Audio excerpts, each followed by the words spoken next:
may asawa ka, gawin mo na lahat. Yung nakatutok na sa bibig mo, umaayaw ka pa. Di ba? May mga bagay. Sabi nung laki, subo mo nga. Babe, subo mo. Kadiri yan. Sige na. Sa bakla pa yan. Like that.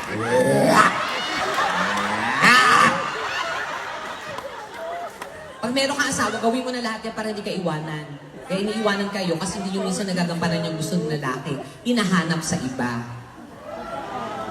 Diba? Ayan, diba tama po, sir? May asawa po ba kayo? Ito, oo. Diba?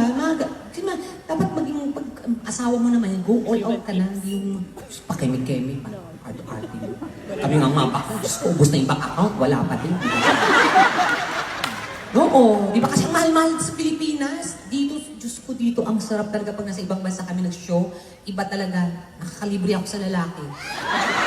Oo, Diyos ko, ang gagwapo, di ba sa Pilipinas, ang liliit, 500, magabayad ka. Ganyan ang 500. Lumaki konti, 1,000, 2,000, 5,000. Diyos ko, mas malaki pa akin, halik. Oo, di ba? Dito, tsaka doon sa atin, di ba? Iba. Dito kasi, pag kumanon ka, libre. Tapos, sarap pa, mapula-pula pa, di ba? Sa Pilipinas, Diyos ko, mga itsura, parang may mga buhangin. Di ba? Oo, tsaka pag subo mo, titignan mo yung katawan. Ang kinis, maputi, may abs. Tapos yung mata, kulay green, gray, di ba? Yung ilong, ang tama, sarap. Ay, sarap.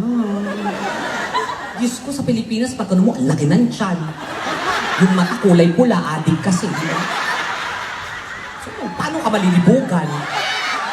Diyos ko, di ba? Kaya dito talaga ang sarap talaga. Doon ko napagtanto, pag iba-ibang lugar yung mga napupuntahan namin, iba-iba ang way nila ng pakipag-make love or pakipag-sex.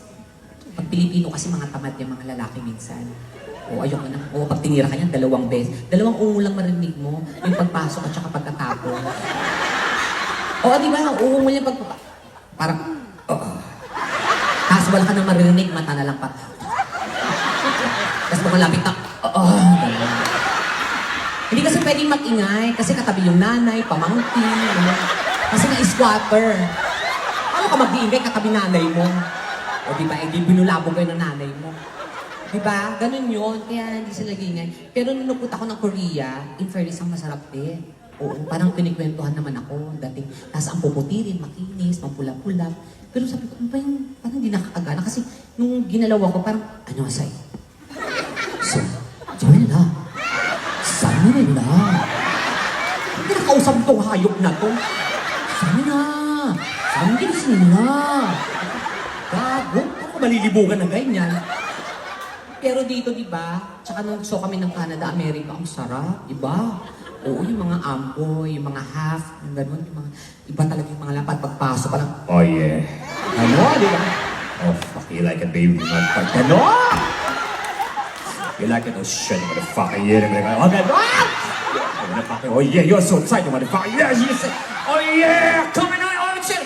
Break it down, gano'n? Rapper pala ang gago. Pero yung pinakamalala, Hapon. Kasi ang mga Hapon talaga, sila yung nagpunta ko ng Japan, na-experience ko yung isang lalaki na sobrang gwapo din niya. Pero iba rin sila.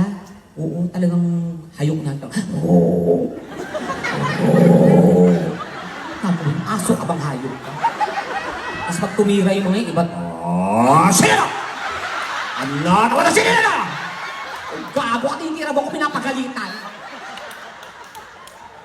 Kaya talaga, ay naku, ayoko na nga. Pero pag babae, pinakamagaling, Pilipina. Palapakan natin mga iba talaga ang Pilipina. Malinis, makinis, mabango, maayos, lahat, diba?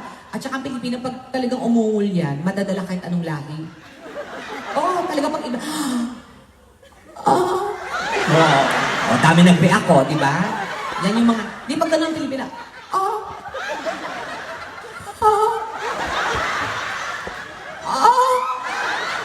nakita ko, sinaksak na pala. Kaya...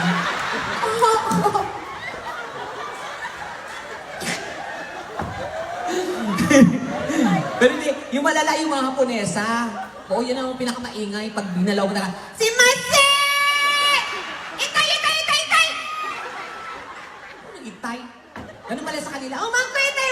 Ang umangko po sa kanila, yun yung ari, yung pepe. Umangko. Pag bata, ang tawag doon umangko.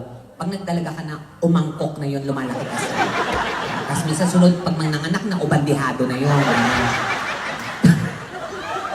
Pag kila tita, yan, may asawang ibang lahi, okawa na yan, malaki na. Nagbibiko na sila minsan. Anyway, sige. Aawit muna po ako para po sa inyong lahat. Palakpakan naman po.